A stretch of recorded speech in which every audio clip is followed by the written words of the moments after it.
कंचना, आप बड़ा रहीम के दोहे पढ़े जा रहे हैं कि रहीमन धागा प्रेम का मत तोड़ो छिटकाए। तो ये तोड़ कौन रहा है, छिटका कौन रहा है? ये गठबंधन का धागा, महागठबंधन में। संदीप जी, उसके बाद मनोज जी लिखे हुए कि हर अवसर के लिए प्रासंगिक है। हाँ। तो कौन से अवसर के लिए उन्होंने कहा था और कौन अच्छा, से इतना भी अवसर के लिए समझाना वो पड़ेगा। ले ये रहे हैं, आज के अवसर के लिए नहीं है। अच्छा, आज के अवसर के लिए नहीं है। यकायक मनोज झा को रहीम ही याद आए। वो तो लिखते रहते हैं, वो तो कविता, वो तो लिखते रहते हैं, शायरी कविता सब लिखते रहते हैं। उसमें क्या है? अगर उसको कोई अपनी तरफ से इंटरप्रेट कर रहा है तो उनकी अच्छा, गलत इंटरप्रेट कर रहा हूं मैं। लेकिन ये एनडीए के लिए भी तो हो सकता है। वहां पर भी तो वहां पर भी तो नहीं, मैं आपको नहीं कह रही हूँ, उनके फिर रीट्वीट करते हुए जो लोगों ने अच्छा, लिखा तो था, ये वो इमरान गलत प्रतापगढ़ी इंटरप्रेट को किए क्या, एनडीए के लिए भी तो हो सकता है। इमरान प्रतापगढ़ी जवाब क्यों देते घूम रहे हैं? आप ही के गठबंधन में जवाब दे रहे हैं, पानी आंख में भर कर लाया जा सकता है, अब भी जलता शहर बचाया जा सकता है। ये तो गठबंधन को ही जलता शहर कह रहे होंगे ना? नहीं, जलता शहर गठबंधन को नहीं कह रहे होंगे। जलता अच्छा। शहर हो सके इसलिए कह रहे होंगे कि बिहार में बीजेपी और जदयू ने जो एक अच्छा, जलता उसके शहर बारे में बना इतना दिया, उसके चिंतित लिए कह रहे हैं, होंगे। इतना चिंतित हैं कि पानी आंख में भर कर लाया जा सकता है, अब भी जलता शहर, वो जलता शहर, जलता एनडीए को बचाने की सलाह दे रहे हैं। ओहो, ऐसी दोस्ती यारी, इतनी प्यार मोहब्बत।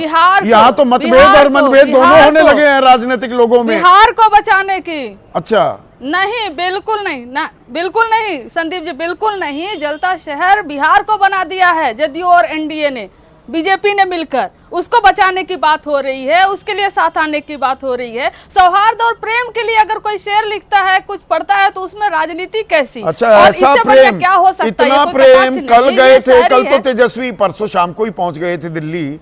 कल राहुल गांधी और तेजस्वी की मुलाकात नहीं हुई। दोनों लड़के बड़े साथ साथ घूम रहे थे।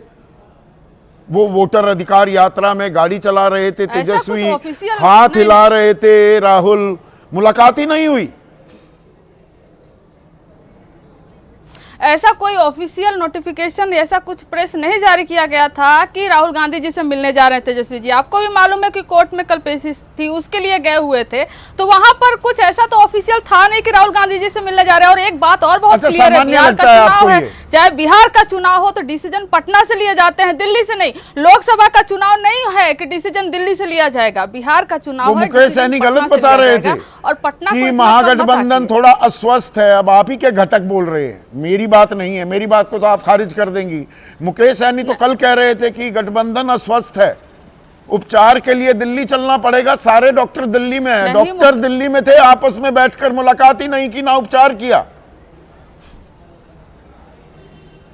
नहीं, आने के बाद तो उन्होंने यह भी बोला कि उपचार हो गया। उनका अपना बार्गेन नेगोशिएशन कुछ करना होगा, जिसके लिए वो गए होंगे। उन्होंने खुद बयान दिया वहां से आने के बाद। उपचार हुआ कि नहीं? मुकेश सहनी जी अच्छा, ने जो बयान दिया है, कब घोषणा करने वाले हैं? कितनी सीटों पर लड़ेगी आरजेडी? 243 सीटों पर, हर सीट पर आरजेडी लड़ेगी। उसमें अच्छा, मतलब सीट बंटवारे का फॉर्मूला 18 तारीख को, 18 तारीख को सुनाएंगे। अरे भाई, 14 तारीख हो गई, 3 दिन रह गए कंचना, ये गणित तो ठीक होगा। जिस दिन नॉमिनेशन का नॉमिनेशन के 1 घंटे भी अगर बचे रहेंगे ना संदीप जी, तो उसमें भी नॉमिनेशन हो जाता है। कोई भी प्रॉब्लम नहीं है महागठबंधन में, प्रॉब्लम नहीं है। All is well.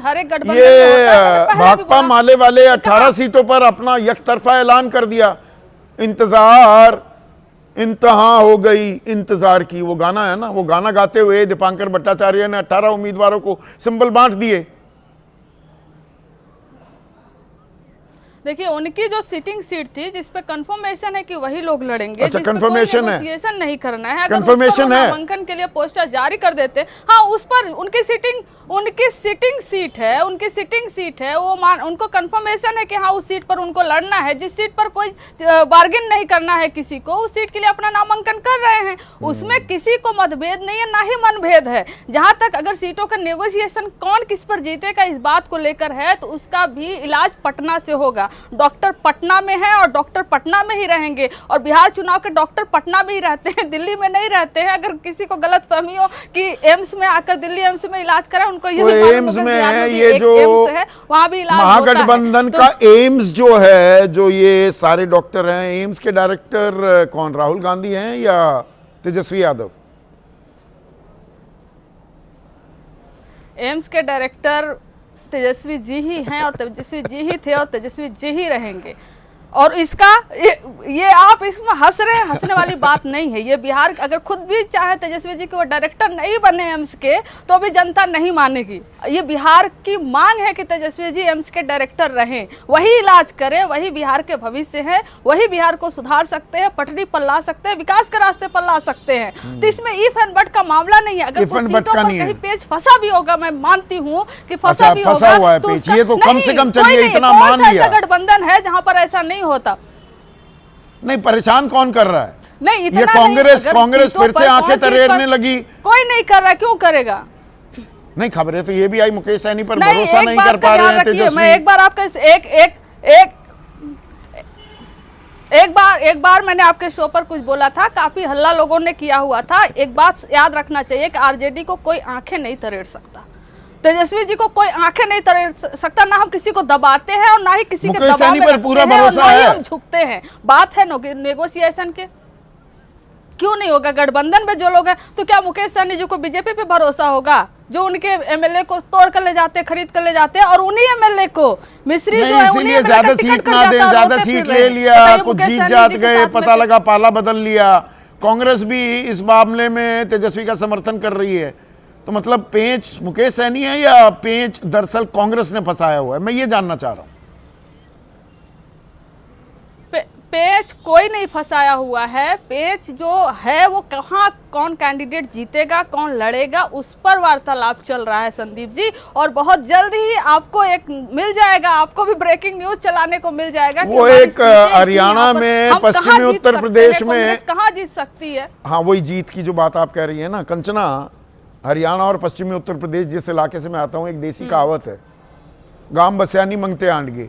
अभी सरकार बनी नहीं, उम्मीदवार घोषित नहीं हुए, लड़ाई ऐसे लड़ रहे हैं जैसे सत्ता हो गई, सरकार हमारी बनेगी ही बनेगी। तब किसकी बनेगी सरकार? सरकार हमारी ही बनेगी क्या? 20 साल से 50-100 साल तक एनडीए की सरकार बनती रहेगी। चलिए और अभिषेक, ठीक है, आपकी सरकार बनेगी, वो तो सब ताल ठोकेंगे। अभिषेक, ये आपके यहाँ भी यही हो रहा है क्या? गांव बस्या नहीं मंगते आंडगे, लड़ाई झगड़ा कितना कहां तक पहुंच गया है? 2 दिन पहले बंटवारा हो गया भाई, उम्मीदवारों की सूची जारी क्यों नहीं कर रहे आप? जेडीयू की तरफ से एक अनंत सिंह भरा है अपना नामांकन, बीजेपी ने 71 उम्मीदवारों की सूची भी जारी कर दी। आप किस बात का इंतजार कर रहे हैं? ऐसा नहीं संदीप जी, अगर खबरों को बहुत गौर से देखा जाए तो जेडीयू की तरफ से उमेश कुशवाहा जी हो, मंत्री विजेंद्र प्रसाद यादव जी हो, मंत्री रत्नेश सदा जी, उनको सिंबल मिल गया। कुछ लोगों ने नामांकन किए हैं, भगवान सिंह कुशवाहा जी को सिंबल मिला है। आज भी शाम से कई हमारे उम्मीदवारों को लगातार सिंबल मिल रहा है। हमने बहुत अच्छे समन्वय के ये गुपचुप तरीके से करने की क्या जरूरत कि सिंबल दिए जा रहे हैं? कितनों को दे दिए सिंबल, बता दीजिए ना खुल्लम खुल्ला। क्या छिपेगा? क्या छिपेगा? हम सिंबल किसी को दे रहे हैं, किसी को अपना उम्मीदवार बना रहे हैं, तो कितने उम्मीदवार हैं बता दीजिए ना। अरे गाजे बाजे के साथ लिस्ट जारी कीजिए कि सिंबल दे रहे हैं, सिंबल दे रहे हैं, मतलब दिक्कत चल रही है कुछ। नहीं, हम आपके नहीं सुनिए, हम आपकी दिक्कत को या हमारे दर्शकों की दिक्कत को समझ पा रहे हैं कि लोग चाहते हैं कि अंदर खाने अगर कोई बात हो रही है या किसी उम्मीदवार को मौका दिया जा रहा है तो वो सार्वजनिक पटल पर तुरंत चला नहीं, मुझे एक बात समझाइए। हेमराज राम आपके प्रवक्ता हैं बिहार के, कह रहे हैं जब तक साझा प्रेस कॉन्फ्रेंस नहीं होती सीट बंटवारा फाइनल नहीं है। गलत कह रहे हैं, सही कह रहे हैं?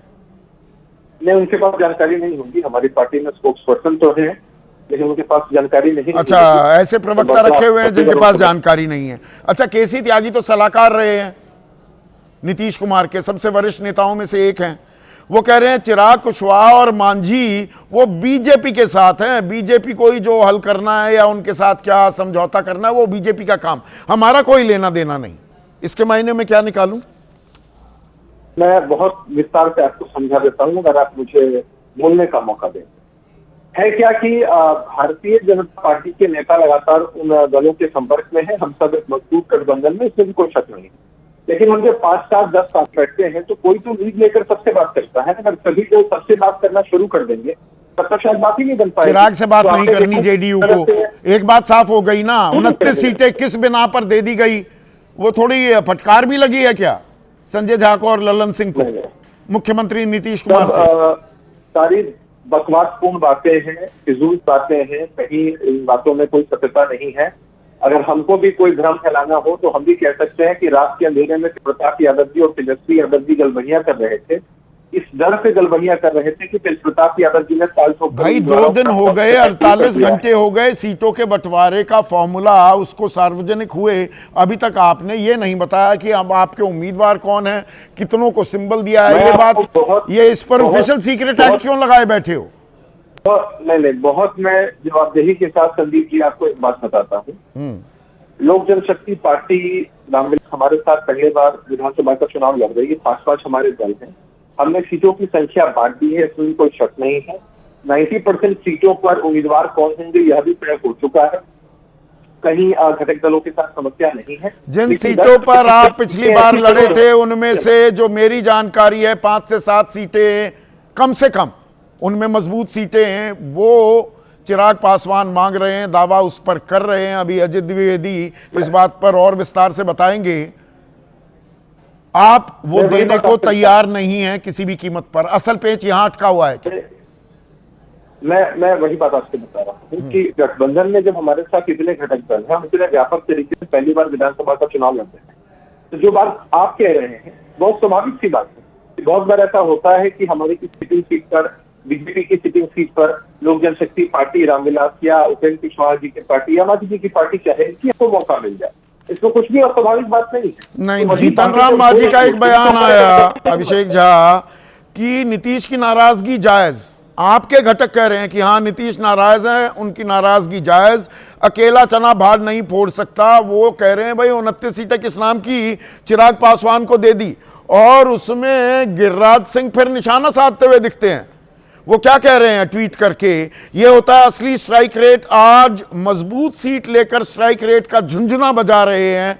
2010 के चुनाव में एनडीए ने रचा था इतिहास, 243 में से 206 सीटें जीती। जेडीयू का स्ट्राइक रेट 81%, बीजेपी का स्ट्राइक रेट 89%। जीतन राम मांझी भी और गिरिराज सिंह भी निशाना चिराग पर ही साध रहे हैं। ये संयोगी है। बयान का आशय वो बता सकते हैं संदीप जी, जीतन राम मांझी जी के बयान का आशय वो बता सकते हैं, गिरिराज सिंह जी क्या बोल रहे हैं वो बता सकते हैं। मैं